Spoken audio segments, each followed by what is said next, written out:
Hello everybody, welcome back to the channel. This is going to be a mega episode covering every single EV that's available in the UK that you can get through a salary sacrifice scheme that you can get through work. Now, my fleet solutions are through Knowles Fleet that provide my works company cars, if you like, or salary sacrifice cars. If you work at the NHS, you may have access to NHS Fleet Solutions, which is a company run by Northumbria NHS. I work for someone else, so I'm doing something else. But you will be able to get that through a private sector or public sector. Everyone gets access to the salary sacrifice scheme if your employer wants to give you access to it. So it's a really great way to get into cheap EVs because you're paying pre-tax, pre-national insurance, pre-pension, which is a double-edged sword. You will reduce your pension contributions and therefore your final pension. So that's something to bear in mind. There's also specifics like if you're on a final salary pension, if you've started work early enough to be lucky enough to have one of those, then you might not want one of these in your last 3 years that count towards your final salary. So there is important things there. You used to have tax implications in the NHS for this annual allowance, which was all a bit crazy. I think those have been ironed out there, but take financial advice if you want to be certain. So let's jump in. Do remember that all these quotes are for 10,000 miles a year and are for 3 years and include servicing, maintenance, tyres, and insurance. So if you're comparing these to PCP prices or hire purchase prices or whatever that you're comparing it to, do remember it does include insurance, which is a major thing. So you will be getting a lot of things rolled into one. Without further ado, let's go into the cars, eh? This is an Abarth. This is the Abarth 500e. It is basically a sexy Fiat. Does it look like a sexy Fiat to you? I'll let you tell me. I'll just get up all the great information about it. So this has a 44 kilowatt hour net battery, 37.3 kilowatt hours of that is usable. It has an 87 kilowatt hour motor, which is 117 horsepower. You can peak DC charge this at 85 kilowatts, but the average from 10 to 80% is only going to be 55 kilowatts. This is not a long journeying car. This is not a great car for rapid charging, but that charge will only take you 27 minutes. It's got a small boot at only 185 litres, and the thing you've been waiting for is what is its real world range? Only 135 miles. It's a micro car, it's an urban car, could make a great second-hand car, great second car for the family. For when you don't need to lug things around and you're only going short distances. £300 a month, it's quite a premium product still though. There's lots of microcars that are cheaper than that. Stay tuned for later. More sexy Fiats, and this is the 600e. It has a 54 kilowatt hour battery, and if you take a look into Stellantis's EV platform, they all have this. A 54 kilowatt hour battery, 51 usable, peak DC rapid charging at 100 kilowatts. The average from 10 to 80% is only going to be 70 though, and that 10 to 80% charge will take you about 30 minutes. It's got 170 real world range miles according to EV database, and the boot space is around 360 litres. So you're getting more boot space. You can get it in the basic trim for 365 and the more expensive trim for 394. Alfa Romeo again is on that same platform. So you're getting a 115 kilowatt motor, 154 horsepower, same as the 600e, sorry I forgot to say. Same battery, same charging speed, from 10 to 80% in 30 minutes at 70 kilowatts with a peak of 100.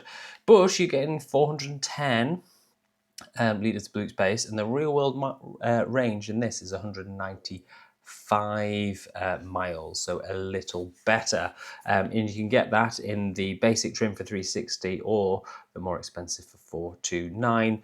Do remember that how much you save versus the bundled cost is very much dependent on your salary. The more you earn, the more you save, perversely, which is why some people have called for reforms of these rules. But yeah, the thing that is good about the Alfa, because I'm not going to show too many of the other Stellantis clones, is that this has its own suspension for own suspension gantry and is kind of unique in that way, whereas a lot of the other ones like the Corsa, the Mocha E's, etc., they don't and are a little bland. But the horsepower on this is a little low, 150 if you're wanting an Alfa really. Now we've done sexy Fiats, now we're going to do sexy Renaults because this is the Alpine brand. On the left you've got the Renault 5 clone or the Alpine A290. Has a 52 kilowatt hour battery, 49 is usable, has a DC rapid charge speed of 100 kilowatts and from 10 to 80 in an average of 70 in 30 minutes. Its boot space is 326 litres and has 190 miles of real world range. This is a hot hatch, essentially. It is tuned towards, so I better get you the motor speed, eh? The motor speed can vary between 130 kilowatts for the GT and GT Premium and up to 160 kilowatts or 220 horsepower for the GT Performance and GTS if you want to get your fast times in while on the commute to work. The Alpine A390 though has a much larger battery and a much larger range. You can see it's a coupe SUV or a saloon car or a hybrid, whatever you want to call the body style of this. But it's got an 89 kilowatt hour net battery, 85 is usable. You get peak DC rapid charge speeds of 190 kilowatts with an average of 135 over the 10 to 80% range, and you can do that in only 26 minutes. Its boot space is 532 litres, a very practicable size for family road trips, and its real world range miles is 290. So you'll get more in summer pootling around town, you'll get less in at 70 on the motorway in a blizzard. But the A390 has a massive 345 kilowatt battery, which is 460 horsepower, which is crazy. You'll go from 0 to 60 in 3.9 seconds. It's kind of expensive though. Look at this, it's £666 a month, which is a lot. You will get a similar car. You'll get the Tesla Model Y for less than this, even the long range version. You'll get the Skoda Enyaq Coupe for cheaper than this. You'll get the Cupra Tavascan. There's lots of cars in this segment. The Audi Q4 that you'll get for cheaper than this. Quite expensive if you ask me, but you're paying for the style and the looks. So if you're in love with it, then you're in love with it, aren't you? And you're not going to change. Moving on to Audi now, lots of cars to cover here. Let's start in the Q4 e-tron. You're seeing the Q4 e-tron in the top right and in the bottom right. So these are the competitors for the Alpine A390 that we just talked about, and they're coming in at significantly less. I won't read the prices out for you. But the Audi Q4 e-tron SUV comes with a 82 kilowatt hour battery, 77 is usable, with peak DC rapid charge speeds of 135 kilowatts. You will go from 10 to 80%, an average of 95 in 28 minutes. It's got a big boot at 535 litres. And its real world range is 245 miles. Now that is for the SUV version with a full height boot. If you're going to get the coupe SUV that you can see in the purple here, then you are going to get a slightly smaller boot at 520 litres, and your real world range is going to go up to 270 miles with the increased aero for the car.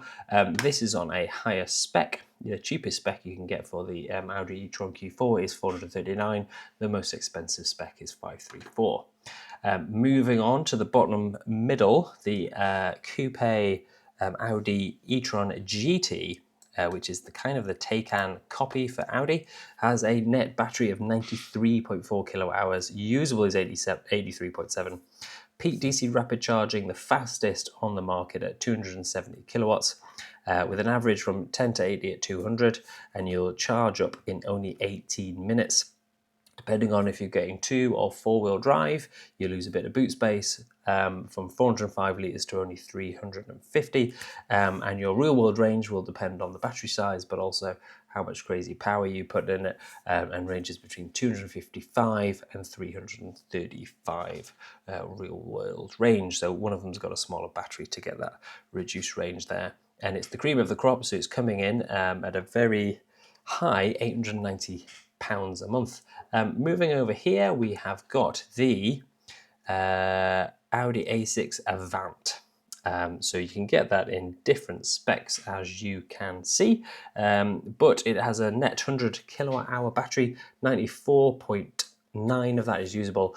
It's got a similar rapid charging speed of 270 peak and averages at 185 and can do the charge in only 21 minutes. It's got a 502 litre boot, which is much better, with a real world range, depending if you get a lower battery size or not, of 285 to 370 miles. For that 100 kilowatt hour, you're going to get 370. Moving on to the Q6 e-tron SUV. So this is the bottom left here. Again, you're getting a 100 kilowatt hour battery, similar charging statistics. You get a 526 litre boot, and your real world range varies between 245 and 310 real world range miles from the EV database. Moving on to BMW. Now, I went to BMW to try an i4, have a look at the video here, but this is where we start with the i4. You have to do a lot of add-ons, so the prices you see here are for a random spec that I've chosen that would suit what I wanted. I think I went for the oyster leather, and I went for this beautiful red metallic paint. The lowest spec, which is in the top left, is the eDrive 35 of the i4. It's the Grand Tourer, so it has a hatchback boot, which is quite good. It comes with a net battery of 70 kilowatt hours with a usable of 67.1. Its DC charging speed is 180 kilowatts and will average 125 from 10 to 80%, and will get you there in only 26 minutes. The boot space is 470 litres, so reasonably competitive, and its real world range miles is 270. But if you want to go for the top spec, you're going to pay a little more. Your 526 becomes 555. For the eDrive 40 top spec, you get a bigger battery. It is now 84 kilowatt hours, 80 usable. The peak DC rapid charging increases to 205 kilowatts, and you'll average 140 from 10 to 80%, and you'll charge in only 27 minutes, and your real world range miles goes up to 320. I didn't really test it well enough when I test drove it in terms of the chassis and the driving dynamics, but it certainly was a nice rear-wheel drive car. You can get all-wheel drive versions. Now, the big fancy car here you see in the middle is the BMW iX. This is an £80,000 car. It is crazy expensive, but you can get it for competitive prices through salary sacrifice. So this is the BMW iX. Its net battery is 111 kilowatt hours. So it's on its 111st birthday. This is the Bilbo Baggins of cars. Its usable battery is 105 kilowatt hours, and it can rapid charge at 195 kilowatts. It averages 10 to 80% in only 35 minutes at an average of 140 kilowatt hours. He has a 310 miles real world range. And let me just remind myself of the boot space. And it has a large 500 litre boot. You can get it in this horrible purple brown colour, if you so wish. Moving on, in the top right here, you've got the BMW iX2, which is their entry SUV. It is a 64.8 kilowatt hour battery. 64 is usable. You get peak DC rapid charging speeds of only 130 kilowatts with an average of 95 from 10 to 80%. You will charge up in only 29 minutes with a real world range of 245 miles, very similar to my Kona, but you get a boost of up to 525 litre boot space, so that's quite interesting, and you do get a bigger boot than the i4. The bottom right is the iX3, the Neue Klasse. Now, the new class of the iX3 has a more efficient engine, bigger batteries, will send you further, and is a lot cheaper. So that might be something that interested you. It has a net battery size of 80 kilowatt hours, 74 is usable. Its DC rapid charging speed is 150 kilowatts, with an average of 100 between 10 and 80%, and will charge you up in only 32 minutes. Its boot space is 578 litres for a whopping 375 real world range miles. So that is incredible, really. BMW do other cars though. It's got the i5, and now the i5 eDrive has a 490 litre boot, but you can extend that to 570 in the Tourer, and I think that's what we're showing you here in the light red for 649. So a little bit.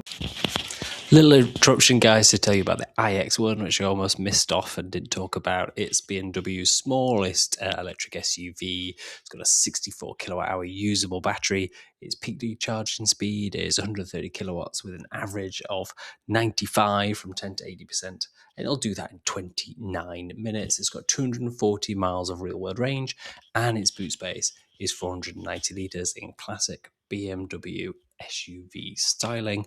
If that is your thing, let me know if you'd like this one. I see a lot of them on the road. More expensive than the i4. Smashing. BYD, or Build Your Dreams, are from Shenzhen in China. They are one of the world's biggest battery manufacturers, secondary only to CATL. CATL, and Shenzhen is just north of Hong Kong, so that's got a nice British connection. What we're seeing up here is, well, should we start with their cheapest car?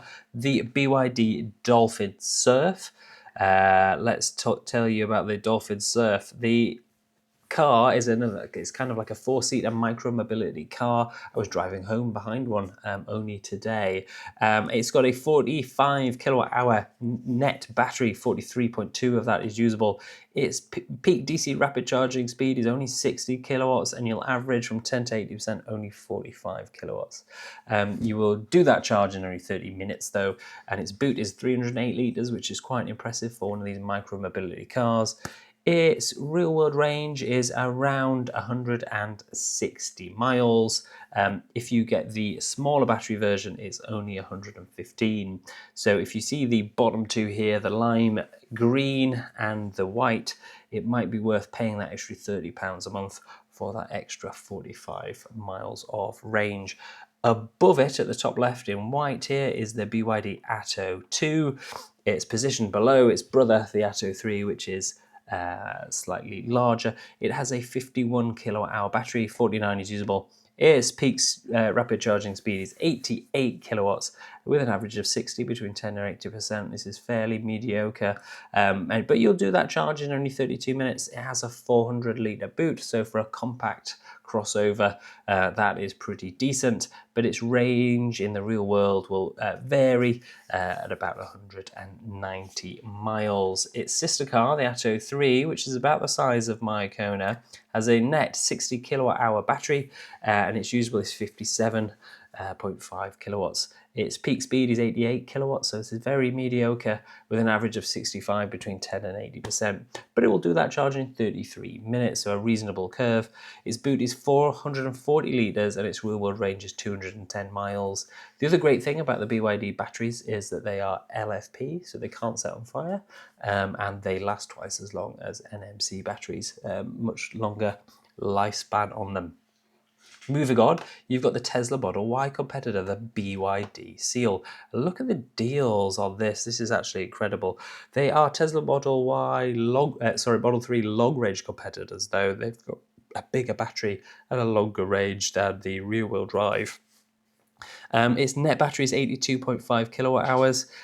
You can peak DC rapid charge at 150 kilowatts, and an average of pretty good of between 10 and 80% of 120 kilowatts. You can do that charge in only 26 minutes, which is very impressive. Its boot space is 453 litres, but it is a saloon liftback. It is not a hatchback. But your real world range is around 295 miles. If you go for the all-wheel drive version, pictured below, for only £8 a month extra, you will drop your range by 20 miles to 275, though, due to efficiency losses. And again, comparing to Tesla's, you've got the BYD Sea Lion 7, the same battery, but with higher charging specs. You can get peak DC charge speeds of 230 kilowatts. We're averaging 160 between 10 and 80% in only 21 minutes, so a little bit better there. And its boot space is 578 litres, with a real-world range of 270 or 250 miles if you get the all-wheel drive version, and very competitively priced versus the Tesla Model Y, which we could come on to later. And the battery size is competing with the long range and not the standard range, not the rear-wheel drive version. Moving on to European fodder and more Stellantis fodder. Here you have the Citroen and DS. In fact, I didn't put any DSs in actually because I don't rate them at all. Looking here, you have the C3 Aircross, which is one of the cheapest EVs in the UK. It's a micro car, but it's in a crossover and raised stance, sort of SUV stance if you like, or body shape. Its net battery is only 44 kilowatt hours, just like a Fiat 500, and the usable is 42 kilowatt hours. The DC rapid charging speeds are very average, very mediocre at 100 kilowatts, and only 65 between 10 and 80%, but you'll do the charge in 26 minutes. It's got a reasonable size boot at 310 litres, but has a measly 105 miles real world range, so this is very much your commuter car. Moving on, you've got the EC3 or EC3 Aircross, which can boost its battery to 54 kilowatt hours with 50 usable, and has a real world range of 185 miles if you do, and you get 460 litre boot with exactly the same charging specs. So that's the EC3 here on the left, and the C3 Aircross, which is actually cheaper than the EC3 for some reason.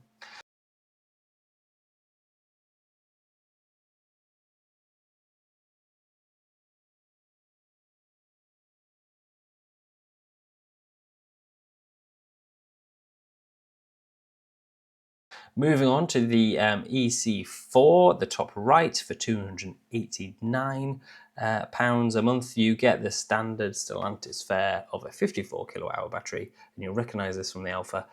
50 is usable, peak DC rapid charging of 100 kilowatts, 10 to 80% in only 70 kilowatts in 30 minutes. You get 200 real world range miles, and the boot is 380 litres. And I think that comes in an estate version that can take it up to 510. Yeah, they call the Aircross, 510 litres, smashing.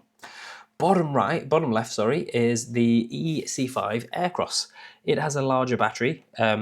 You can get 79 or 96.9 kilowatt hours, but its DC rapid charging speed is useless at 170 at average to charge up in 30 minutes, but you get a ginormous 565 litre boot, and your real world range is 230 with the smaller battery, or up to 300 with a larger battery. Now, Citroen do a e-Berlingo, which is a van, and again, it's got the standard Stellantis battery sizes that I won't bore you with, but actually they're older version and only 50 kilowatt hours usable, but the same charging speeds, 28 minutes, and has got a 1050 litre boot, and has often disabled access. So that's something to think about. That's the e-Berlingo at the top left. The middle, in the white van, is in fact the eSpace Tourer. This comes with a larger battery. You can get it with 75 kilowatt hours, 68 usable, the same measly charge speeds of 100 and 60 average, and actually a 45-minute 10 to 80% charge. And its boot is 989 litres for a range of only 160 miles because of the body shape, really, and the weight of the car. Moving on to Cupra. Now, we've mentioned sexy Fiats, we've mentioned sexy Renaults, and now we're coming on to sexy VWs, or Cupra. Cupra was actually the EV brand of, or the performance brand of Seat, who are owned by VW. A Spanish brand is Seat, and Cupra is kind of their hot hatch brand. So it's very popular. The design is better than the ID3, and it gets rave reviews. So without further ado, let's look at the Cupra. It comes in 3 different trims: the V1, the V2, and the V3/VZ Plus. I'm going to show you the standard range versions at the top with the long range versions below, but the V2 is all long range. So for only £300 a month, you can get access to the V1 standard range. So that is a 63 kilowatt hour usable net, and 59 kilowatt hour usable. You get DC rapid charging speeds of up to 165 kilowatts, an average of 110 from 10 to 80, and you'll chew that charge in only 24 minutes. It's got a real world range of 220 miles, and the boot is 385 litres large. If you're going to go for the long range, you actually get an 84 kilowatt hour battery, 79 usable, and that peak DC rapid charging speed is 185 kilowatts, and you will charge up in 26 minutes at an average of 135. And the boot space and the real world range, the boot speed is the same, but the real world range is boosted to 290 minutes. You get a series of spec and trim increases as we go up to the V3 and VZ long range, but the stats don't change. It's just the interiors, and I've shown you a selection of paints here. Moving on, we're going to come to their ID5, Audi Q4, e-tron, Ford Capri clone, and they call it the Tavascan. This is the, whatever you want to call it, coupe SUV, if you like, family hatchback, if you like. You've got the V1, the V2, the VZ1, and the VZ2. The all-wheel drive and pan roof come in the VZ1. And this looks so much cheaper than the Alpine 3A90, doesn't it? Look what you're getting. You're getting the same car, all the long range. You're getting the 82 kilowatt hour battery, 77 usable. The charge speed is 135 kilowatts with an average of 95 from 10 to 80. You'll charge in 28 minutes. You get a 450 litre boot, and your wheel world range is 260 to 275 miles, depending on whether you go all or rear wheel drive. And you just get interior trim improvements, and you'll have to look up the details for what you get on each. But the VZ1 is when you get the pan roof, which I would really recommend. So for $495, that's pretty price competitive. The Cupras are very cheap.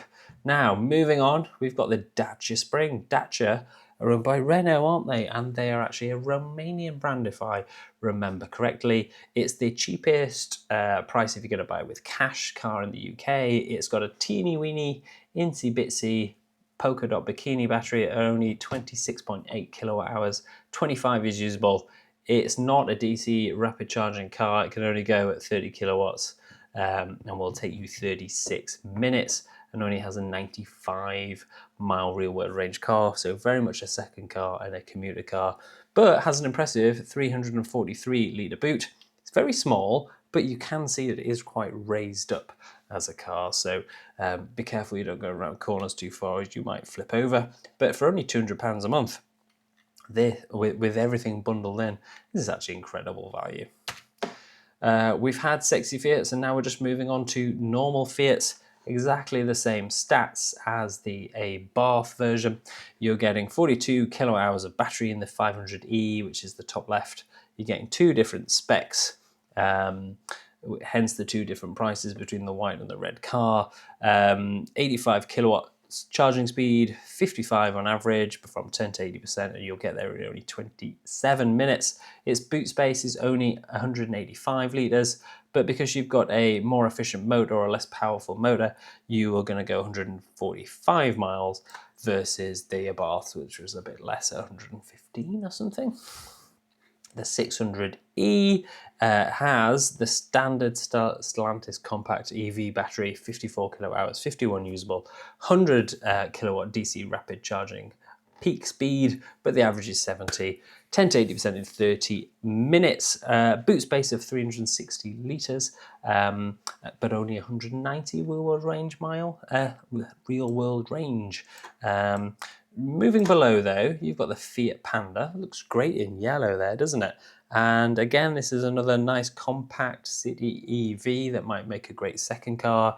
Its boot's not bad at 360 litres, but it's got a small 44 kilowatt hour battery, which will only get you 160 miles of real world range, and the standard Stellantis fare for charging, 100 kilowatts, average 65, and a rapid charge in 26 minutes. But very popular, very cool, very trendy. Get it for under £300 with a lot more room than the Fiat 500. How much do you get? You get 360 litre boot versus 185, so you're doubling your boot. Ford makes some of their own EVs, and some of them are brilliant. And they also have lots of VW clones. So the Capri is their coupe SUV, which will annoy the older ones of you who remember the Capri being a two-door sports car, very much not what it is now, but don't send the hate mail to me, send it to Ford. But it's the ID.5 clone. It's the same as the Cupra Tavascan. Compare the prices here. They are pretty good actually, because it hasn't been selling all that well. They make the Explorer, which is the ID.4 or the non-couped version with a bit of a bigger boot. And I've put all the different trims for you down here with all the prices. So the Capri is coming in yellow. The Explorer I've put there in white. And with all the different trims, and the all-wheel drive will be the bottom. You can get pretty good prices from this for only $439. So let's go through the whole range then, eh? So the Ford Puma Gen E, which you can see in white and yellow on the far left here, has a 54 kilowatt hour battery, and 52 of that is usable. You can peak DC rapid charge at 100 kilowatts. I'm not sure I trust that. I'm going to double check. Right, so I've just double checked some facts because I've got ChatGPT to find a lot of these for me. And I'm going to correct, the Ford Puma has a 54 kilowatt hour battery, but only 43.6 kilowatt hours is usable. Huge buffer at 20% of its battery. Its peak DC rapid charging speed is 100 kilowatts. Its average from 10 to 80 is 85 though, and it'll do that in 23 minutes. Its boot space is 523 litres, so really big boot for a relatively modest sized family hatchback, and its real world range is 170 miles. You could get much more than that though if their buffer was a bit smaller. Bit of an odd one if you ask me, but you got such cheap lease deals on this, and you still can get cheap lease deals on this. Look, for only £283 for the cheapest version, 300. This is an absolute bargain. Really strongly recommend those. I want to kind of test drive one and show you how what I think of this. So let's move on to the Ford Capri. On the left, I've got you the standard range, and on the right, I've got you the extended range or long range, and the all-wheel drive is at the bottom. Same with the Explorer, following the similar pattern. You've got the standard range here, and the top under the white car, and below the white car in the middle, you've got the all-wheel drive and the long-range cars. Let's tell you about them. They're from standard VW Group hardware, so you get a standard 79 kilowatt hour net, 77 is usable. Your DC rapid charging speed is 170 kilowatts. And your 10 to 80% charge is an average of 115. You will do that charge in 28 minutes, and the boot is a whopping 572 litres on the Capri, with a real-world range of 195 in the standard range and 280 in the long-range car. So extremely usable, especially the long range. The Explorer actually has a smaller boot at 536 litres and has a real-world range of 270, as it's all long-range cars. The final one that Ford make themselves is the Mustang Mach-E. It comes in a standard and long range. The standard has a 75.7 kilowatt-hour battery, 68 of that is usable. Its peak DC rapid charging speed is 150 kilowatts and will average 105 from 10 to 80% in 32 minutes. Its real-world range is 235 miles and has a 500 litre boot. 619 litre boot, so absolutely huge boot.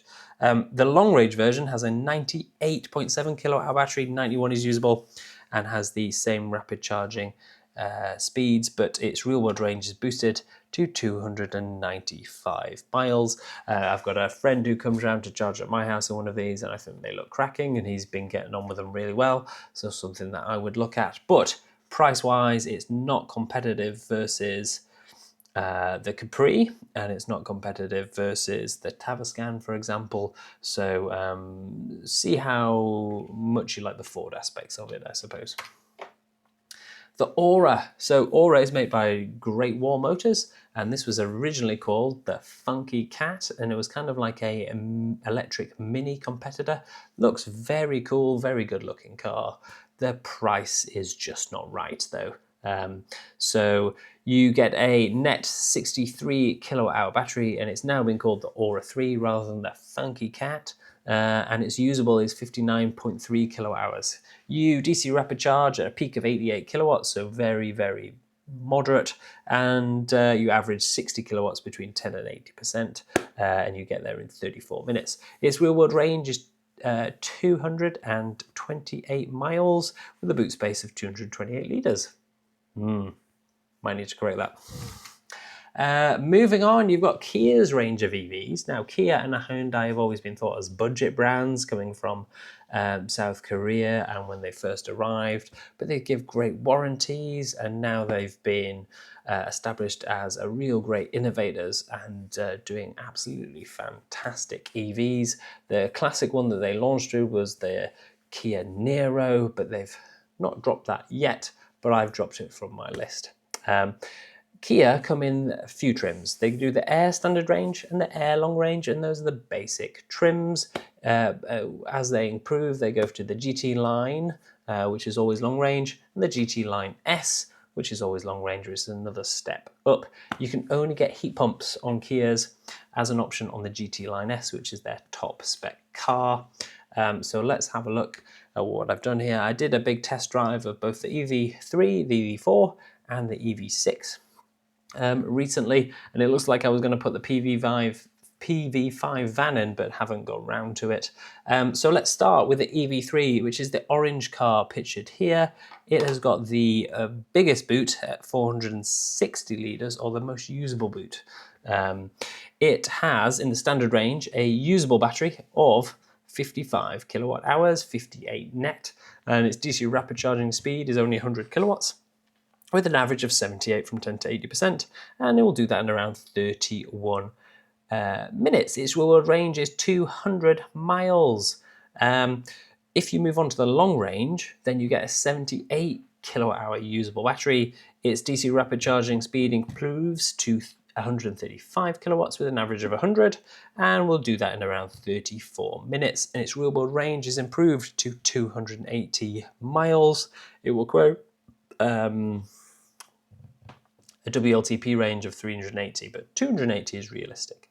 And the boot size is 460, that's fantastic. So you'll have the standard range at 331, you'll have the long range Air at 347, the GT line at 375, and the GT line S with 399. I would recommend adding a heat pump for winter range. You lose less of your range with heating. Moving on, the EV4 comes in this hatchback style and in a saloon style, with a much more controversial rear end. It does, again, come in the Air standard range at 312, which is cheaper than the EV3. incredible. But the Air long range at 331, the GT Line long range at 364, and the GT Line S at 395, so cheaper than the EV3, which is incredible. You get the same battery. Essentially, you got a 58.3 kilowatt hour net, 55 usable. You get DC rapid charging speeds of 150 kilowatts, but the average will only be 90 in between 10 and 80%, and it'll take around 30 minutes. The wheel-wide range is 250 miles. Its boot size is a bit smaller at 435, and it is a little bit coupéed, so it's a little bit less usable than the EV3, in my opinion. I did like the saloon body style more, but the boot was just a bit, didn't quite work. The long range is again 81.4 kilowatt hour. Battery usable is 78, and you'll get a real world range of up to 240 miles. Now, I haven't tried this yet, but you've got the blue car here, the Kia EV5, which is their new mid-range or larger SUV. It has a 82 kilowatt hour battery. It DC rapid charges at 140 kilowatts and will go from 10 to 80% in only 36 minutes at an average of 120 kilowatts.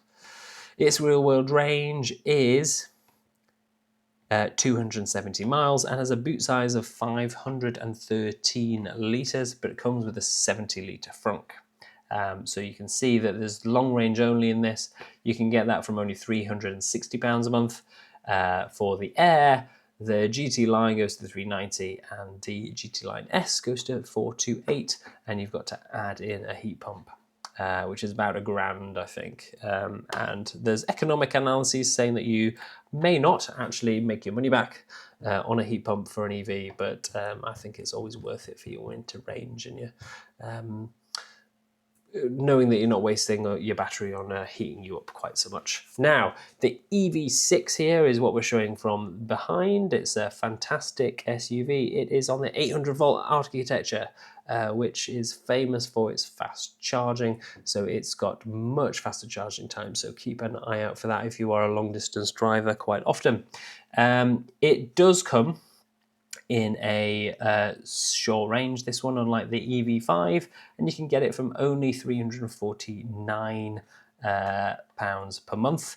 So it's a 58 kilowatt hour battery, and you still get 200 kilowatt peaks, and you will charge up in 20 minutes from 10 to 80%. So it's kind of fantastic for that. But if you're going to go up to the long range Air, you can get that for 415. And if you're going to go up to the long range GT Line, 433, GT Line S comes up to 487. But if you really want to go for the all-wheel drive, you're going to be paying 515. The long range will give you 263 peak kilowatt charging, an average of 205 from 10 to 80%, and you'll get there in only 18 minutes, and a wheel range of around 275 miles with a 490 litre boot. But it is quite coupéed, and so the boot is not necessarily as practical as the EV3s, or might not feel as big or as easy to carry as much stuff, even though the number is bigger. The EV9 is their largest SUV and their sort of halo car to compete with things like, I don't know, your Land Rover Discoveries, etc. It's got a 96 kilowatt hour battery, 100 kilowatt hours nominal. It doesn't have 800 volt architecture. Oh no, it does. It does have 800 volt architecture, but it charges a little slower at a peak of 200 kilowatts. Averages from 10 to 80% in 190, but it will take 26 minutes to get there, a little bit slower than the EV6, for example. And its boot size is 425 litres, so a little bit smaller, but you do get a 90 litre frunk. And you can see the prices there, long range only, from the Air, the GT Line, the GT Line S, and the GT is their all-wheel drive and super fast version. So quite a pricey car for quite a big chunk of metal. Hyundai, I appreciate this is not in alphabetical order, but I thought I would put the sister brand right next to them. So Hyundai have got their own microcar. So look here on the left, you have got the Hyundai Insta. What do you think of its styling versus the Dacia Spring and the other micro-mobility cars? The Hyundai Insta, similarly to the Fiat 500e, has around a 40 kilowatt hour usable battery. Its peak DC rapid charging speed is 85 kilowatts. You can go from 10 to 80% in only 29 minutes with an average of 55. Really not built for long journeys, but its boot space is 280 litres, a little bit lower than some of its other competitors, but its real world range is around 185 miles. There's two versions. There's one with a 42 kilowatt hour battery and there's one with a 46. So you can go from 155 to 185 miles. So if you have a look here, do you want to pay 240 or do you want to pay 280? So take your pick there, really. Now, my car, or the new version of my car, is the Hyundai Kona, which is the next one down here, and comes in a few different trims. It starts in a standard range, which has a 49 kilowatt hour battery, and you can get that for £282 per month. Its boot space has been enlarged since mine and is 493 litres, whereas mine's only 360. So it's kind of grown in stature towards the size of a Tuscan, for example. But if you want to get the Air trim in the standard range, that's only £282. If you want to go to the not the Air trim, it's the Advanced trim. If you want to get an Advanced in the long range, that's a 65 kilowatt hour battery with peak speeds of 100 kilowatts. It's got a 150 kilowatt motor for 210 horsepower, and you can charge up in around 29 minutes from 10 to 80% with an average of 75 kilowatts. With 240 miles real world range, 300 WLTP. It's got this kind of RoboCop look, which you can't see, with this LED bar across the front and nice visor sort of look. And you can get the most expensive version for only £307. I'm paying off my loan for my balloon payment at £400. I could for £100 less, minus my insurance, whatever that cost me, and servicing and all this jazz, have the new version of my car for 25% cheaper. So don't I feel the fool? Next is the EV6 competitor, the Hyundai Ioniq 5. This one has got much more retro 80s styling, and you'll see a lot of pixels, design motifs on Hyundai cars. The Ioniq 5 does have a standard range and then a long range. So the top you're looking at is the Advanced version, which is their cheapest trim, and has a 63 kilowatt hour battery. And you will only get 210 real-world range miles from that. Its boot space is 577 litres, so bigger than the Konas, bigger than the EV6s, but it's a little coupéed and still is not the most practical thing in the world. But you can move the rear seats forward a few inches to reduce feet room. It's still got ample, but does allow for a bit of a bigger boot experience. Its DC rapid charging speeds are just like the EV6 in the long range, where you can get 233 kilowatts for an average of 180 from 10 to 80%.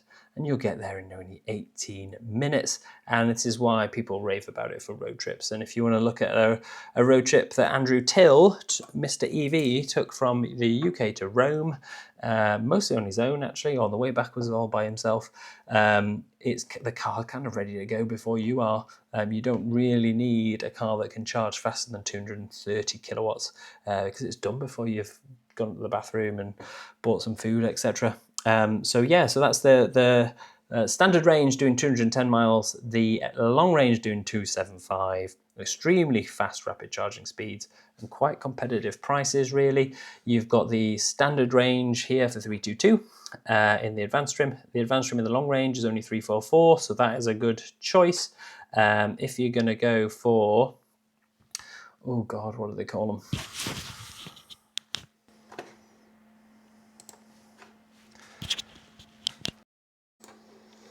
So what you have here for both the Kona and the Ioniq is you have the advanced versions, and then you get premium, and then you get N-Line and N-Line S, and then Ultimate.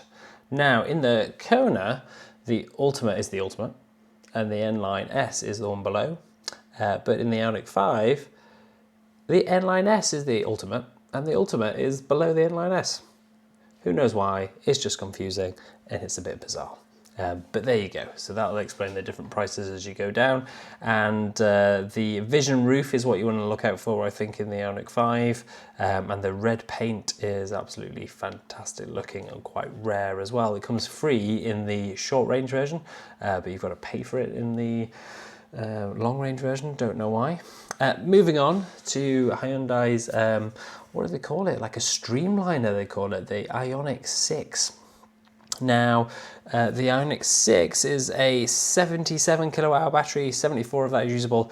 It likewise gets super fast charging at 233 peak kilowatts, and between 10 and 80% will average over 185, I think over 200 actually, and will charge you up in only 18 minutes if the battery's warm enough. Its boot space is smaller, 416 litres, and is saloon back only, a bit like a Tesla Model 3, and will get you a real world range of 270 to 305 miles. Now, it comes in the Premium and the Ultimate, and then the N-Line S, or no, the N, which is at the bottom. So this is quite good. It's actually an expensive car. It's at 46 to 50,000 pounds new.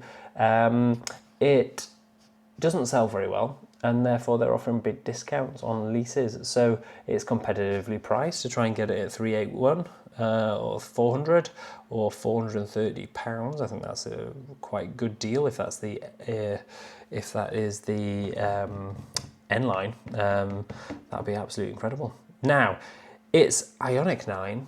A huge, massive family SUV competitor to the EV9 is displayed up here. It's an extremely large SUV. It's on the 800 volt tech, just like the EV6 and the Ioniq 5 and the Ioniq 6. It's got a 100 kilowatt hour battery, only 94 of that is usable.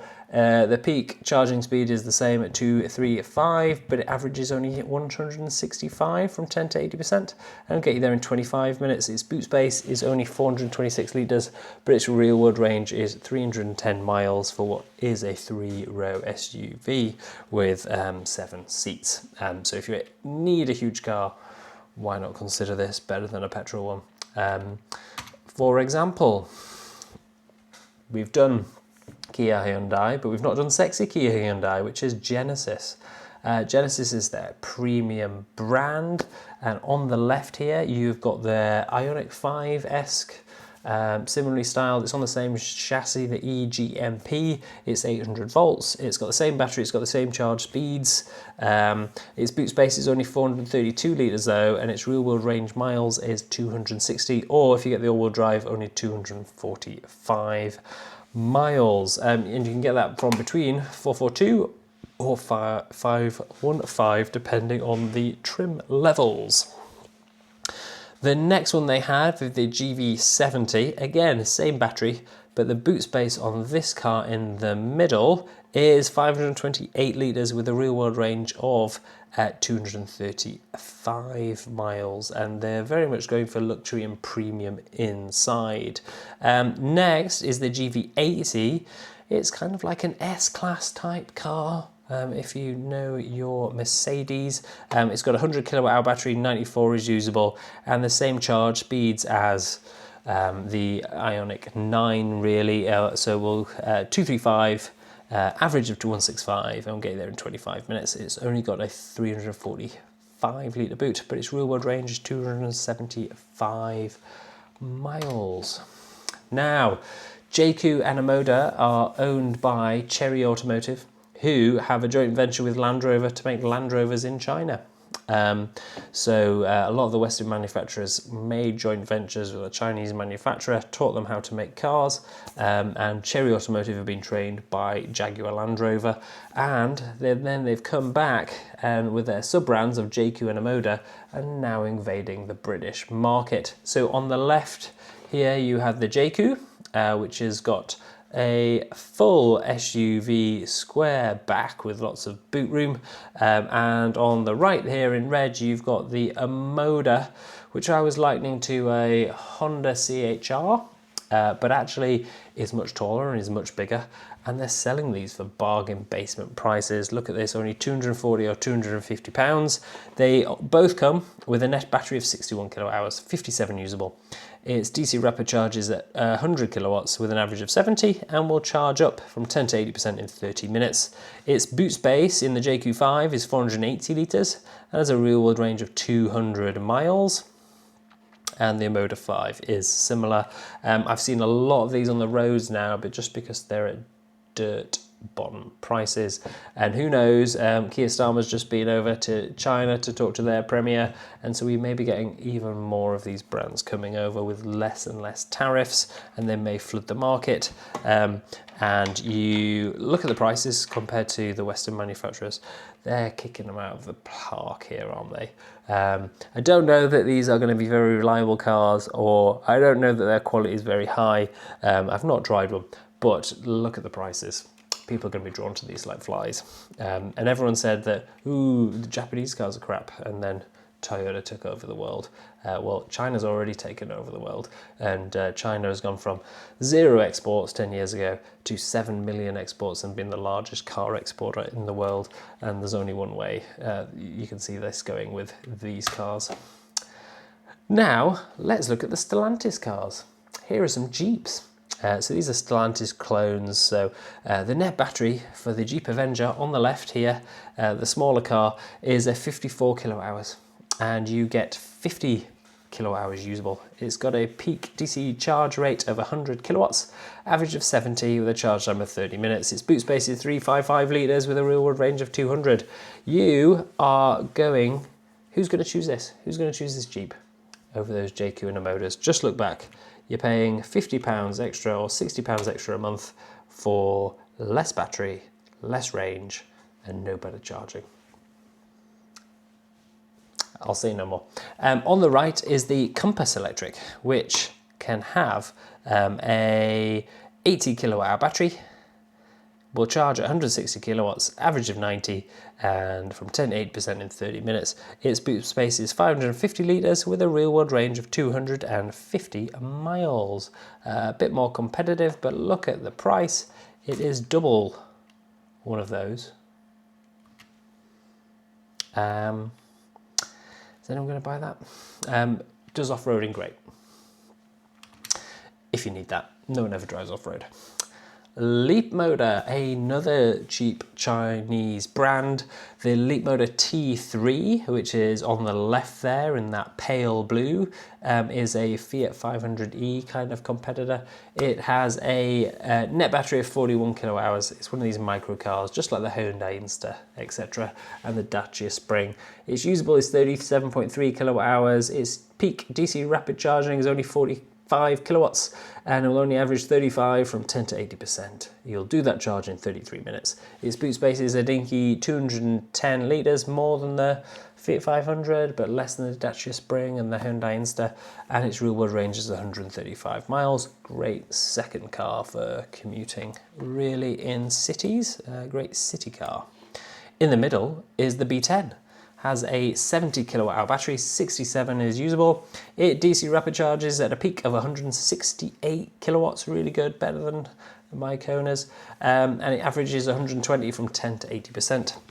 And will charge you up in 26 minutes. Really good for rapid charging on long journeys. Its boot space is 430 litres with a real world range of 220 miles, so pretty good. I'm showing you here the C10. Look at these prices, so cheap. It's got the same battery, same charge speed. The boot space is 435 litres with a real world range of 220 miles. It's a little bigger.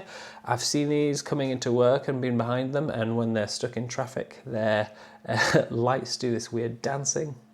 Don't know if that's a good or a bad thing, but they make pretty pants. If you want to see a real world owner's review of it, why don't you look up Upside Down Fork, who has got a C10, I believe. Now, Lexus and Toyota. I think I've actually put Lexus on the left and Toyota are on the right here, and they make clones of each car, so I'll go through that. But the Toyota BZ4X is the middle one here, with the 331.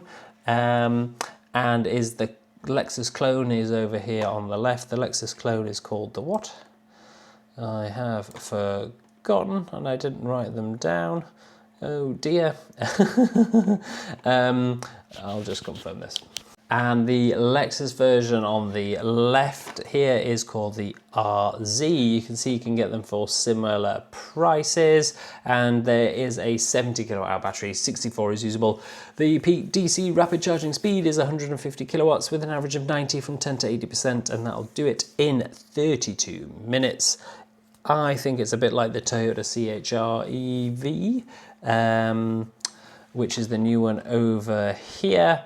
Which you can get for a little cheaper. It has the same battery, same charge speed, and same dynamics. The Lexus is actually called the RZ, and you can see you can get similar prices here. They've got great Japanese names for their trim levels. I think it's the Tacoma is the most fancy down here. The Lexus 300e is the middle one here with red, green and white here. So you can get that from 329, 350 and 410. It has got a smaller battery though. It's only 54 kilowatt hours, 50 usable. Its peak DC rapid charging speed is only 50 kilowatts with an average of 40. It does it in 40 minutes. It is really quite not usable particularly, and would not recommend. Mercedes have just come out with an absolute corker. It is the Mercedes CLA. I have just test driven this on Tuesday. I'm recording this on Friday evening. And this is the same price new as a Hyundai Ioniq 6. It's a very similar body line. You can see how streamlined it is, just like the Hyundai Ioniq 6. But this is about the same price, but has a much bigger battery, and the range is just as good, if not better. And the interior is kind of to die for. Very nice car, do premium much better than Hyundai, and the price is really competitive. Now, there was an interesting thing the other day when I think a Watt car took 3 cars out to test drive: the Tesla Model 3, the Mercedes CLA, and I believe the BYD Seal, but you'll have to forgive me if it was another Chinese competitor.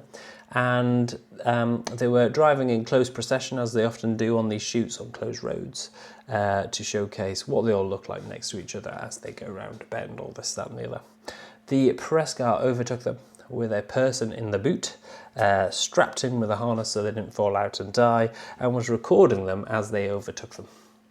The Mercedes sensed that that car was overtaking them at a sensible distance in front, but then their automatic emergency braking system recognised a human being was in the middle of the road, and instead of being in the boot, the Mercedes thought that human being was in the road right in front of them and emergency braked. And I can't remember which one, the BYD Seal hit the rear of the Mercedes because it didn't manage to emergency brake in time. So it may have a bit of phantom braking, and it may have a very sensitive automatic emergency braking. So that might be something to look out for. But otherwise, I absolutely love this car. I think it's really good. But yeah, rear headroom is limited in the back. So if you have actually anyone in the back who's over 5'10", they may actually struggle for headroom. And the boot is a reasonable size because it is actually a hatchback, I believe. Yeah, I think it was okay. Anyway, my video on that will be up shortly. Going back to its bread and butter, it has got quite a few SUVs based on the GLA series. It's got the EQA 4MATIC,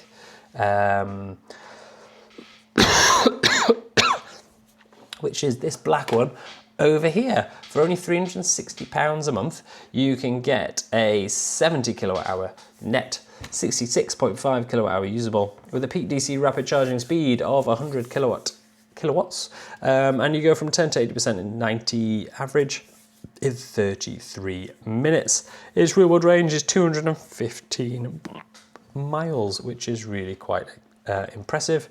You can get it in rear-wheel drive or more expensively in all-wheel drive. Now, The EQB is here in the top right and has a larger battery, 74 kilowatt hours, 70 usable, and rapid charges in about the same specs, or exactly the same specs, with a real-world range of 255 miles, slightly larger, slightly lower range, for worse practicality, worse aerodynamics. If you want to step up what you get, you can also get an EQE, which I've imaged here in the white, a much more luxury SUV that you're paying almost £650 per mile in. It has a real-world range of 375 miles, which is really quite impressive.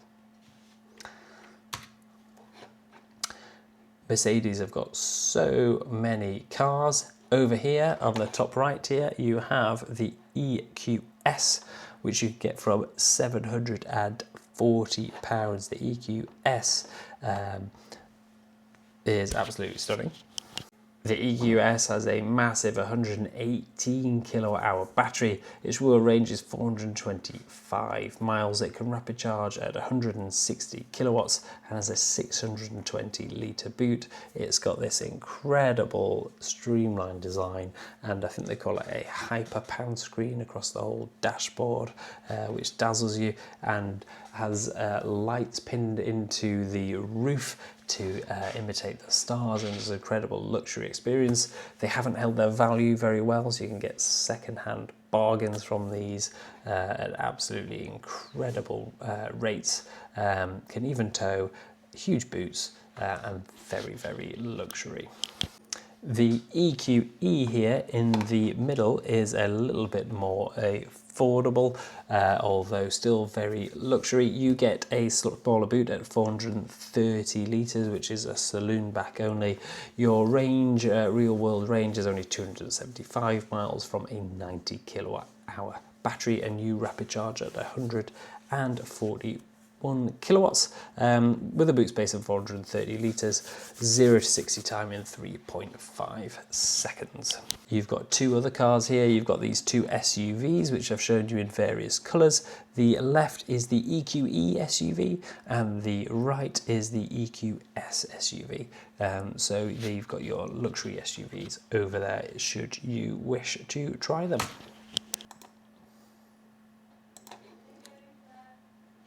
MG are a defunct British brand that were bought out by China, who were bought out by SAIC or SAIC, a Chinese car manufacturer, and they've brought back MG sports cars, which is obviously going to be popular. Here in the red and the yellow is the rear-wheel drive and the all-wheel drive MG Cyberster. So if you want to splash out on a two-seater sports car, technically it does have rear seats. I don't think they're very usable at all. You can use that for £600 or £650 per month. Now, SAIC, the parent car, do have other brands, and in China there's another sub-brand called Intelligence in Motion, or IM, and they have brought out the IM5, which is a Tesla Model 3 competitor, and the IM6, which is the Tesla Model Y competitor. Look at these incredible prices here that you get. The IM5 comes in standard range with a 75 kilowatt hour battery, in the middle at the top of the white for only £285. That could be yours. It comes in the long range with a 100 kilowatt hour battery, rear wheel drive for only £360. And the performance, which, God, how high is the motor there? All-wheel drive sends it up to £400 a month, way cheaper than you can get Teslas. And let's give you the lowdown on the stats. The standard range has got a real-world range of 250 miles, the long range 325, and the performance drops to only 300. Your 0 to 60 times in the standard range are 6.8 seconds, in the long range 4.9, and in the performance 3.2 seconds. If you really want to push things, they've all got a 475 litre boot, so competitive with a Tesla Model 3 and with the i4, for example. So really quite good there. Moving on to the IM6, the Model Y competitor. You can get this for really cheap prices as well. The long range comes with a 100 kilowatt hour battery, but is rear wheel drive only. You can rapid charge at 250 kilowatts. It has a boot space of 697 litres, and will go 0 to 62 in 5.4 seconds. And you can get that for £387. But the performance can go in 3.5 seconds and has a real world range of 270 miles, whereas the long range 310 from the same battery. Really want to try these as well. Look at the bargain prices. I think that might be quite competitive versus Tesla and other, for example, the BYD Seal and Seal line.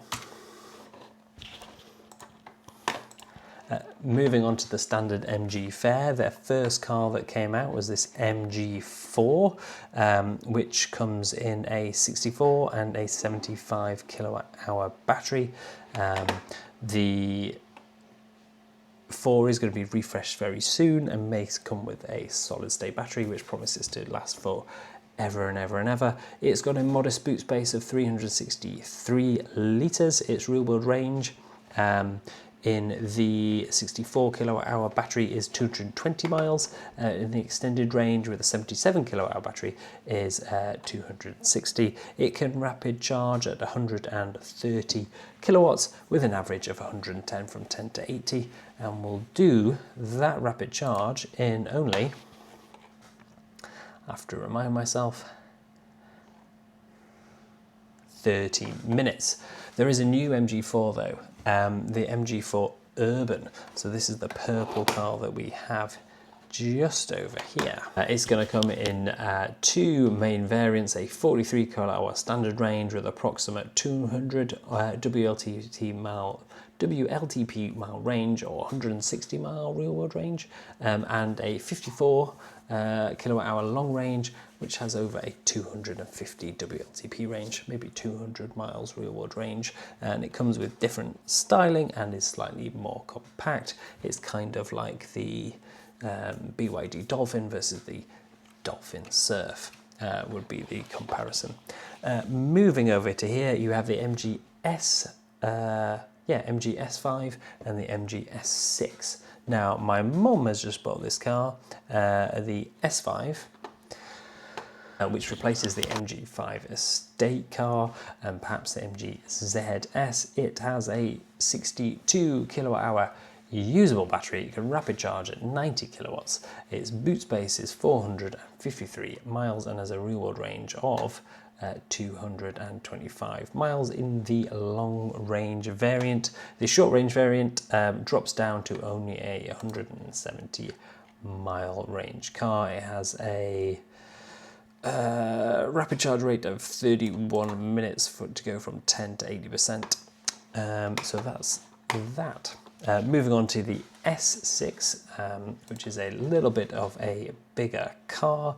It has a 77 kilowatt hour battery, a real world range of 250 miles, rapid charges at 90 kilowatts in only 30 minutes as well, but has an 800 litre boot, which is absolutely huge. And look at how cheap these cars are for large SUVs. So again, really pushing the Western manufacturers, SICK Motors here with these cheap imports. Moving on, it's a Mini Revolution, and you have 3 different versions of Minis. Actually, the trim levels are bewildering. So I've chosen the lowest trim range and the highest trim range of each of these things, but there's actually so many different ones. It is dazzling. So I've tend to gone for there's a class 1 and there's a class 2 and a class 3 and then a John Cooper works. So I've tend to gone for the class 1 in these and then the John Cooper works for the more expensive. So you have the Mini Cooper here on the left, which you can get for £2, £3, £5. And if you go for the John Cooper Works and the most expensive version, you can get that for £300. But let's look you up the stats.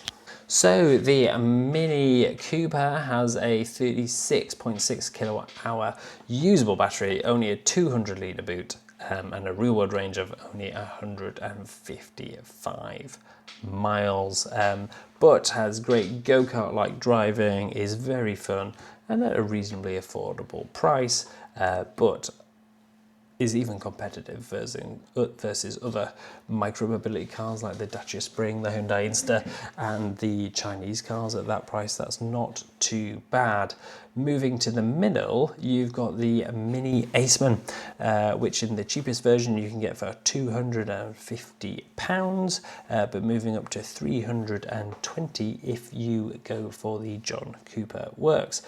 You will get 180 real-world range from a 49 kilowatt hour battery with a rapid charging rate of only 75 kilowatts.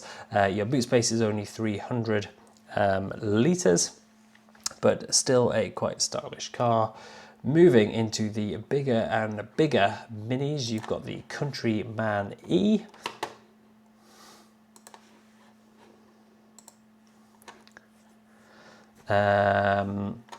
Which has a 235 mile real world range. It's got a 65 kilowatt hour battery, rapid charges at 93 kilowatts, and has a 460 litre boot, so much more of a family car, with a real world range of 235 miles. So if you really want style, you may well go for the Mini Countryman or any of the Mini cars over others. Nissan came out with the Leaf over 14 years ago, and they were one of the pioneers, and they made the Nissan Leaf in Sunderland and really pioneered affordable electric mobility. But with their subsequent refreshes of the Leaf, they kind of let the ball down. They didn't switch from the Japanese standard charging of CHAdeMO to CCS quick enough, and they didn't modernise the look of their car quick enough, but they have now launched the new Nissan Leaf, which has got very competitive pricing now and styling. It's changed into a bit of a crossover instead of a family hatchback, but looks incredibly stylish, I would say, and the prices are very competitive. Let's get you up the stats. In the standard range, it has a 52 kilowatt hour usable battery, a real world range of 195 miles. It has an NMC battery and can rapid charge at 100 kilowatts, an average of 70, and will do that 10 to 80% charge in 32 minutes. It has a 437 litre boot and weighs only 1.9 tonnes. The long range boosts that to 75 kilowatt hours and has a 280 real world mile range. Getting tongue twisted now, I've been doing this so long. And its charge power is 150 kilowatts with an average of 100 from 10 to 80% in 32 minutes. So very usable here. You can see the standard range on the left, and then you can see, at the top, and you can see the long range and the top trims below. And actually the top trim can be a little cheaper. On the left, you've got the Nissan Ariya. This is an incredible deal, actually. The Nissan Ariya is an 87 kilowatt hour battery, and to get that for only £254 a month means that they're struggling to sell it, and the Fleet Solutions really want to get rid of it. So actually that is an incredible buy. Let's get you the stats on the Ariya. And here we go. It has a 275 mile real world range car. It has an 87 kilowatt hour battery, rapid charges at 80 kilowatts, and has a 468 litre boot. If you want to know more about it, why don't you look up Andy Clayton or the Rambly EV channel, who's a long-term owner and will tell you all about it. It can rapid charge at 130 kilowatt peak, 80 an average from 10 to 80%, and takes 48 minutes to rapid charge, which is quite a long time. Not as popular as it could be. Peugeot I've skipped because I don't recommend any of their cars, and so moving swiftly on to Polestar. Polestar have the Polestar 2. You can see the Polestar 2 on the left. Comes as standard range and long range. It comes as rear wheel drive and all wheel drive. And so you might see the acronyms standard range single motor, standard range dual motor, or long range single motor, long range dual motor. At the top here, you've got the standard range single motor. You've got the long range single motor, and at the top you've got the all-wheel drive long range dual motor. So varying between 369 and £415 per month. It had a refresh where they filled in the grille. It does have a panny roof. It does have Google Automotive built into the intelligent dashboard, which will tell you and do all your charging for you and do all your navigation for you, and is really quite good. It has the long range dual motor, has a 79 kilowatt usable battery. It can rapid charge at 150 kilowatts with an average of 110 from 10 to 80%. It has a 488 litre boot and a real world range mile of 280 litres. If you drop that down to the single motor, let's see what we get. You get 295 miles real world range, so you improve that somewhat, but the standard range single motor has only got a range of 210 miles from a 61 kilowatt battery, and only rapid charges at 100 kilowatts with an average of 75 from 10 to 80. So there you go. In the middle here, you have the Polestar 3, which is, I believe, an £80,000 car. You have the dual motor version at the bottom there for 310 real world range miles with a 100 kilowatt hour battery with a 500 litre boot. Which is incredible. Now, the car that I like the most is the Polestar 4, and just like the Polestar 2, it comes in standard range, single motor and dual motor, and long range single motor and dual motor. You can get the long range, which is the only one I've put up, in the single motor for only £500 a month.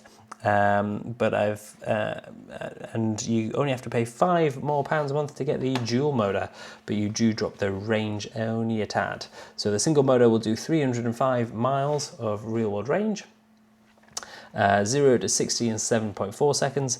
You want to go for the dual motor, you'll drop that to 3.8. Has a 541 litre boot. It is a hatchback boot, but has no rear glass. So you are looking through your rear view mirror is actually a camera, which can get dirty in winter. So do bear that in mind. It rapid charges at 200 kilowatts, but averages from 10 to 80% at 135.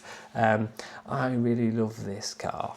I wish it could be mine. Get the Napa leather, get the zinc or the white leather, and then you get the Harman Kardon sound in your headrest. It's so comfortable, it's so premium, love it. Check out my review here. So that is the Polestar range, who own Volvo. Now, I've given a special screen for Porsche. I'm not a huge Porsche fan in particular, but they are very nice cars, aren't they? You can't knock them. You have got various different cars. The first one they came out with was the Porsche Taycan. Now, there are lots of different versions of these cars, and there are obviously lots of different options. So I've given you a selection of their prices. On the right is the Taycan Tourer, and you're spending almost £1,000 a month, even with salary sacrifice. There are loads of different trims, but you can get this from 350 real world range miles. The battery is 97 kilowatt hours usable. You can rapid charge at 267 average from 10 to 80% in only 18 minutes, and actually will peak at 300 kilowatts and has a 500 litre boot, almost 491.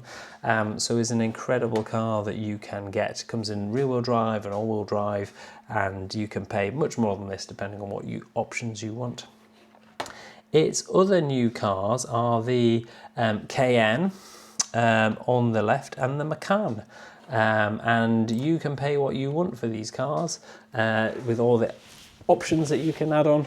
And so here is a selection of what you have got. So let me just read out the stats for you. The Porsche Macan Turbo has a 95 kilowatt hour usable battery. It rapid charges at an average of 180 from 10 to 80%, and has a real world range of 285 miles with a boot space of 564 litres. So quite impressive there, and that is the coupe SUV here in the middle in the red and blue. Let's look up the Cayenne for you. The Cayenne Electric has a 108 kilowatt hour battery, can tow 3 tons, has a 871 litre boot, and has a 320 mile reward range, and go 0 to 60 in 4.8 seconds, hence the high price tag and the Porsche performance. Renault are next, and Renault are smashing out the park with their EVs. Their quality is so high, and I'm led to believe that the 5 is smashing the sales figures. On the left here, we have the Renault 4. Now, do I have the stats for the Renault 4 to hand? Not there. Bollocks. But the Renault 4 comes in 2 trims. It comes in a 40 kilowatt hour battery, and it comes in a 52. It has 120 or 150 horsepower, depending on which one of those you choose. It can rapid charge at 55 or 75 kilowatts, depending on which one you choose, and a real world range of 150 to 195 miles, so pretty good. It's a compact micro car, so it has a 420 litre boot, which is quite competitive, and is this kind of urban crossover type style.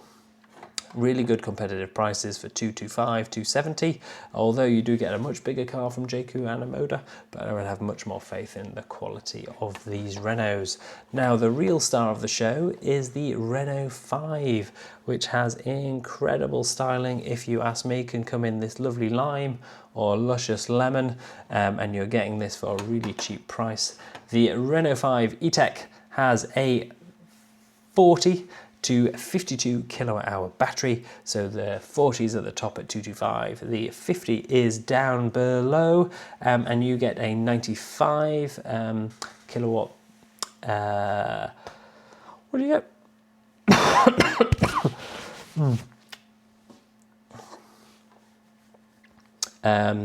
Right, let's start again. So in the smaller battery, 40 kilowatt hours, you get 160 miles real world range from your 40 kilowatt hour battery. You have a 326 litre boot and can go 0 to 62 in only 9 seconds.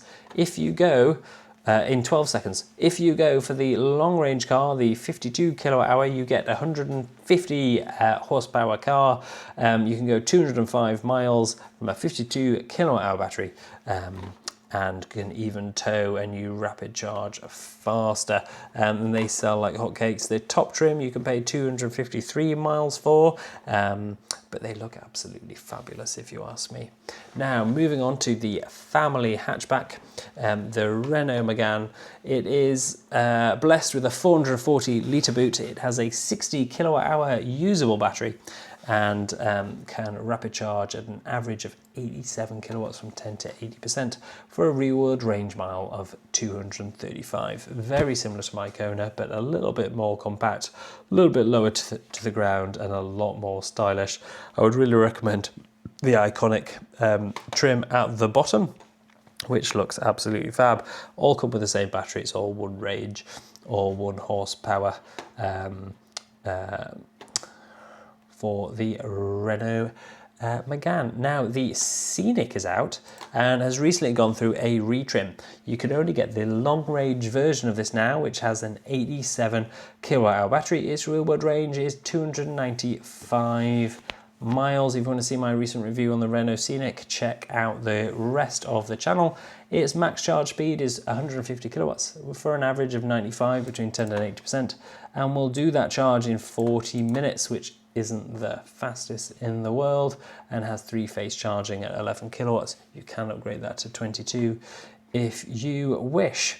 Its boot space is rather large at 554 litres, and you can get 80 kilograms on the roof, and it does have roof bars, so this may be one of the best ones for camping for me. You can get it in 3 different trims, all long range, ranging from 285 to 328 pounds per month, and I would recommend the high trims because it comes with panny roofs. The only downside is that in the higher trims you can only get it in white, grey or black, which is very depressing. I would want it in this beautiful red, but the colour is simply not available. Skoda VW Group, very good reputation. My good friend Jake and his lovely wife Laurie have just got this, the Elrock, and comes in a standard range that you can get for 278 miles and a long range for 370. It's standard VW fare, so you know it's going to be a 58 kilowatt hour usable battery in the slow range, in the short range. And in the long range, it's going to be a 77 or 79 kilowatt hour in the new versions battery there. So let's get the real world range figures for you, shall we? Aha! I have planned that. Why are you putting Volvo in the Skoda though? Oh, that's so annoying. Right, I'll get it for you. 1 second. I thought I'd prepare all these. It's not saved for some reason. To edit all this out another day. Right, the Skoda Elrock in its 59 kilowatt hour standard range has a 215 mile real world range from EV database, and has a 470 litre boot. But the long range, or the Elrock 85, has a 77 or 79 kilowatt hour usable battery, and that will give you 275 wheel range. Now, the Skoda Enyaq comes both in the coupe and in the full SUV version. You will decide what you like. If you get the coupe version, you get slightly more range from the aero. If you get the non-coupe, you get a slightly bigger boot. It has a 470 litre boot. The VRS version has a 79 kilowatt hour battery. This is the lime green you're seeing here for £400, much cheaper than some of the other competitors on this platform, and a 280 litre real world range miles.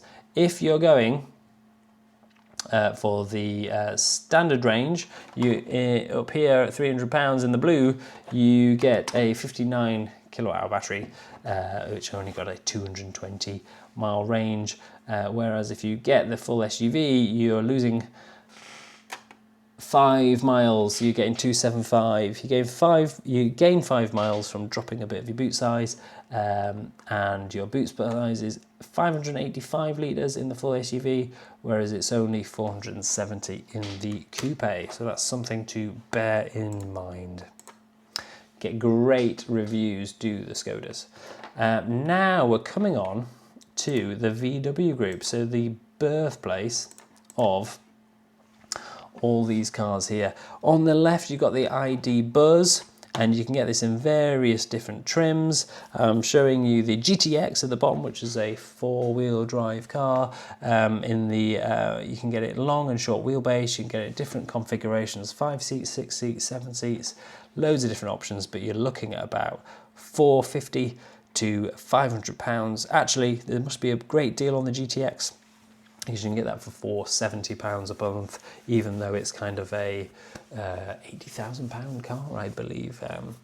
The first car you're seeing here is the family hatchback, the ID3, which starts as low as £237 per month, coming in the 45 kilowatt hour usable battery, all the way up to the GTX in a 77 kilowatt hour battery that you can get for $373.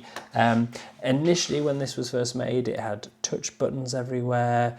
It had strange decisions about how to open the windows, not real buttons, poor infotainment system, and it was not well received, but has been revamped. The quality has been improved, but it's still not quite the quality of a VW and what it should be, but has a quite good boot.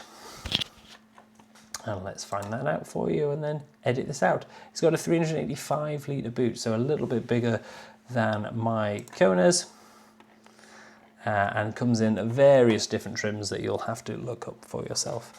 Now, the ID4 is the Ford Explorer, is the Q4 proper SUV, and various other Tavascan competitors, and comes in a standard range of a 58 kilowatt hour battery. You can get that for £302 pounds per month, or if you want to go for the long range and get your 77 or 79 kilowatt hour battery, then you are looking at a 270 mile range, whereas the standard range, I can't find now, it's only got a 175 mile range. So 175 versus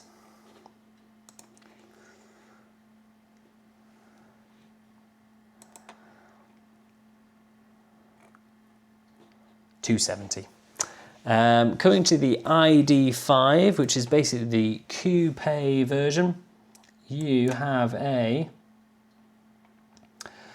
280 mile range in the long range, and in the standard range, which doesn't exist. If you want to go for the all-wheel drive, you might be paying up to, in the GTX, up to £430, but in the lesser trims you are getting for less, and at a reasonable price actually. Moving on to Tesla. Now, Tesla have changed their offerings recently. They've got new rear-wheel drive versions of their car. Have I put the stats in? I have, yes. So it's dropped its standard range. It's just calling it the rear-wheel drive now. It is a 64 kilowatt hour usable LFP battery. It has a rear-wheel range of 300 miles. In the new version, it has dropped a few features and been as cheap as possible. You don't get any of the lane change assist and some of the advanced driving features, but for getting it for only £324 is absolutely incredible.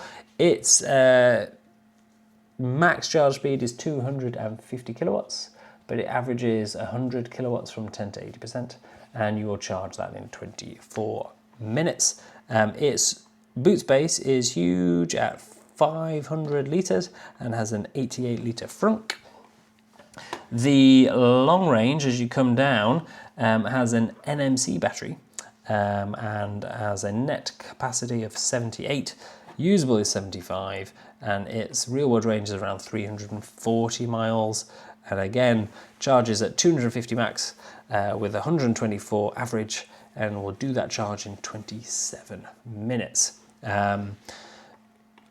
You can go for the dual motor, which is down here. So long range in blue for 400. In red, you can get the dual motor or all-wheel drive for 475. And if you want the performance, you're paying up to £600 a month. On the right is the Tesla Model Y. The rear-wheel drive has now dropped the LED bar, and it has dropped the panoramic interior roof. And if you want a 60 kilowatt hour battery of the Tesla Model Y, you are going to get 235 real world range. Your peak charging speeds are 175 kilowatts for an average of 110 to charge from 10 to 80% in 24 minutes. Its boot is cavernous at 700 litres, so that is a very competitive. Once you want to go to the long range rear-wheel drive, you are getting a 75 kilowatt hour battery. You can get this for less than £400, and its rear-world range is around 330 to 380 miles, which is absolutely incredible. Once you go to the all-wheel drive, you're paying almost £500 a month, and the performance is 591, so always a little bit more expensive than the Tesla Model 3. And here is a comparison of all the different variants if you want to have a peek at those Teslas for the 3 and for the Y. Thank you for tuning in. I'm skipping Vauxhall because I think they're so bad. Do not get a Vauxhall EV. And we're on to Volvo. So Volvo's compact SUV is called the EX30, and I think it looks absolutely fabulous. Look at its Thor, Hammers, Mjolnir headlights. It comes in a few different versions. You can get it in the standard and long range, and you can get single motor or dual motor. The dual motor version is the most powerful Volvo ever made at 600 kilowatts at over 800 horsepower, or 400 kilowatts and 640 horsepower, which is absolutely incredible. The fastest Volvo ever. Would not necessarily recommend you do that. The standard range single motor you can have for as little as £326 per month. But I think you really want the extended range, and I think you want the ultra trim, and you can get that from 374. There is a problem with the extended range at the moment, actually. A batch of batteries had a manufacturing fault, and so they're limiting you to a 70% charge, which means that your range is reduced. I don't know if you get this through a fleet car, whether that'll be affected. You may want to avoid the EX30 for now, even though they do look incredible. If you're going to go test drive one and look at the ultra trim, get the panny roof, would be my recommendation. The EX40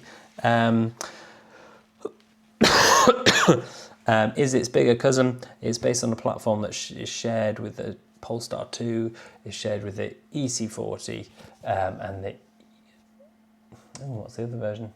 And the C40. And you could get that for competitive prices too. Let's get you the size of the boot, etc. So the EX40 pictured in the middle here has a 79 kilowatt hour usable battery, has a real world range of 239 miles. You can get a maximum charge speed of 207 kilowatts. You average 110 from 10 to 80%, and you make that charge in 32 minutes. It has a 410 litre boot and a 30 litre frunk, and can tow, and does have roof bars. If you want to put roof load on, you can get 75 kilos up there, and you can brake 1.8 tons. It comes in long range, in dual motor, and in performance. So single motor, dual motor, and performance there, from 369 to 415 to 458. 458 pounds per month. On the right, I believe, is the new EX90, their largest car. Only comes in long range, and you can get that from 693 to 790 pounds per month. Let's look up the stats there for you. As it looks like I was let down. So the twin motor long range has a 102 kilowatt hour battery. You can rapid charge at 200 kilowatts. You have got a 300 mile real world range and a 700 litre boot, which is incredible. Your 0 to 60 time in the all-wheel drive is 5.5 seconds. If you go for the performance, it is 4.2 seconds, which is incredible. You can show 2.2 tons should you wish. I haven't included the EX60 prices, but this is promising to be one of the most attractive Volvos. It's going to come with an 80 kilowatt hour battery for a 280 real world range mile car, and the WLTP range is up to 380 miles. It comes with a 500 litre boot with a 50 litre frunk, and you can put 100 kilos on the roof. So that I do not have the prices for you. Moving on to the last, but very much not least, is the Xpeng or Chaopeng G6. Now, the G6 comes in standard range or comes in long range. You can get it in white. You can get it in ridiculously bright purple should you have two young girls in your household who have been demanding a brightly coloured car. You may or may not wish to actually follow through on that. You can get an incredible price. Think of this versus the Tesla. You are getting this for much cheaper. And let's run you through the trim levels. You have new to 2025, you have the standard range on the left, which is a 66.8 kilowatt hour battery with a 570 litre boot that can rapid charge at 240 kilowatts from 10 to 80% with a peak of 400 kilowatts. You can get from 10 to 80% in only 12 minutes, which is incredible, and has a 235 real-world range mile. The long range on the right in purple here has an 80 kilowatt hour usable battery, can charge at an average of 290 kilowatts, or 400 kilowatts peak, and has a 270 mile real world range. So less range than a Tesla Model Y, despite having a bigger battery, can charge much quicker, but is much cheaper through one of these schemes.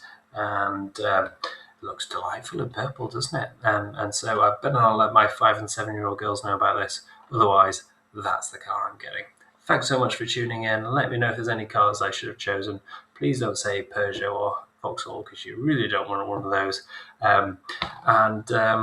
Sorry, I start to get so tired, but this is actually like the 4th time I've filmed this. So apologies for that. There were problems with sound, this, that, and the other, and just excuses. But thanks for tuning in, and let me know if this has been useful. Thanks, everyone.